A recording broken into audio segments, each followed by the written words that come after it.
특히 부적격 사유 중 자산 초과와 소득 요건 초과 비율이 높다고 하는데요.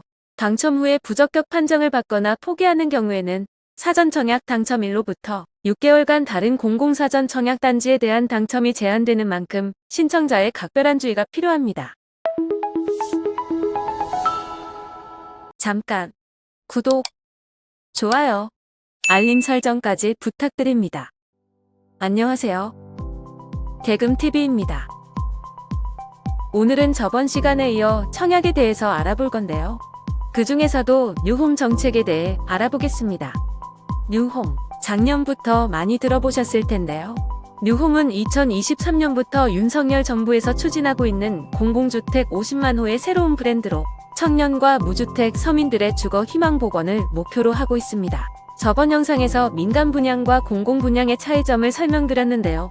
여기서 설명드린 공공 분양이 뉴홈입니다. 민간 분양은 청약홈에서 신청 가능하고 공공 분양은 뉴홈에서 가능합니다. 뉴홈에서 진행하는 사전 청약은 기존 시세보다 20에서 30% 저렴하게 매수할 수 있는 장점이 있는데요.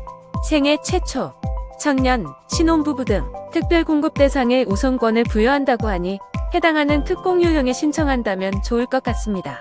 뉴홈이 공급하는 공공주택의 입지도 좋은데요. 지금까지 사전 청약된 위치를 살펴보면 동작구 수방사, 마곡 10-2, 인천 계양, 하남 교산 등 역세권 일자리 밀집 지역에 집중되어 큰 관심을 받고 있습니다. 뉴홈 사전 청약은 나눔형, 선택형, 일반형 세 가지 유형으로 다양한 주거 선택권을 제공합니다. 일반형은 기존의 공공 분양이랑 유사합니다. 공급별로 특별 공급 70%, 일반 공급 30%로 진행됩니다. 새롭게 추가된 유형으로는 나눔형, 선택형이 있습니다. 나눔형은 시세의 70% 수준의 저렴한 분양가와 장기저리 전용 모기지를 지원하는 유형입니다. 의무거주기간 5년 이후에는 공공의 환매가 가능한데요. 환매 시 시세 차익의 70% 보장합니다. 즉 저렴하게 구매하고 저금리의 대출을 받을 수 있지만 매도할 때 수익의 일부를 환원해야 하는 거죠. 나눔형에는 미혼 청년이 신청 가능한 청년 특별 공급이 별도로 있습니다. 여기서 청년은 만 19세에서 39세까지 주택을 한 번도 소유한 적이 없는 혼인 중이 아닌 청년을 말합니다. 선택형은 6년간 저렴한 임대료로 거주해보고 임대 종료 후 분양 여부를 자유롭게 선택할 수 있는 유형입니다.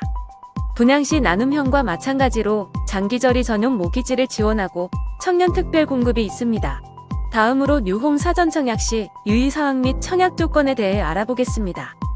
뉴홈은 사전 청약으로 진행이 되는 만큼 당첨 후에도 반드시 본 청약 시까지 무주택 상태를 유지해야 합니다. 뉴홈 청약 조건으로는 세대원 전원이 주택을 소유하고 있지 않은 무주택 세대의 구성원이어야 합니다. 단, 청년 특별 공급의 경우 유주택인 부모와 같은 주민등록 등본에 등재되어 있어도 신청이 가능합니다. 청약저축을 포함한 주택청약 종합저축에 가입이 되어 있어야 하며 거주요건도 충족해야 하는데요. 사전 청약 당시 해당 지역에 거주 중이면 신청이 가능하지만 본 청약 시점까지 거주 기간을 충족해야 하므로 자세한 사항은 공고문을 확인해야 합니다.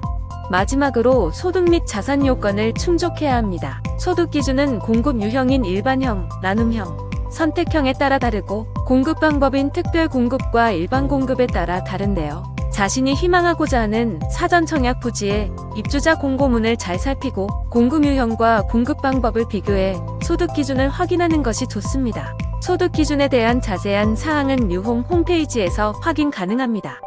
자산 요건도 공급 유형에 따라 달라지는데요. 일반형의 경우 건물과 토지를 합한 부동산 가격이 2억 1,550만원 이하, 자동차는 3,683만원 이하여야 합니다. 나눔형과 선택형은 부동산, 자동차, 기타 자산, 금융자산에서 부채를 뺀 금액이 3억 7,900만원 이하여야 하는데요. 청년 특별공급은 본인 자산 2억 8,900만원 이하 외에도 부모님의 총 자산이 10억 8,300만원을 넘으면 안 됩니다. 기존 민간 분양 특별공급의 경우 소득 기준만 따지다 보니 자산 기준까지 보는 뉴홈 청약은 혼란이 많이 될 거라 생각합니다. 실제로 지난 2월에 실시된 고양 창릉지구, 남양주 양정역세권, 남양주 진저비 등 3개 지구 부적격 당첨자는 290명으로 전체 당첨자의 16%나 된다고 합니다. 특히 부적격 사유 중 자산 초과와 소득 요건 초과 비율이 높다고 하는데요. 당첨 후에 부적격 판정을 받거나 포기하는 경우에는 사전 청약 당첨일로부터 6개월간 다른 공공사전 청약 단지에 대한 당첨이 제한되는 만큼 신청자의 각별한 주의가 필요합니다. 그럼 오늘도 영상 시청해주셔서 감사합니다.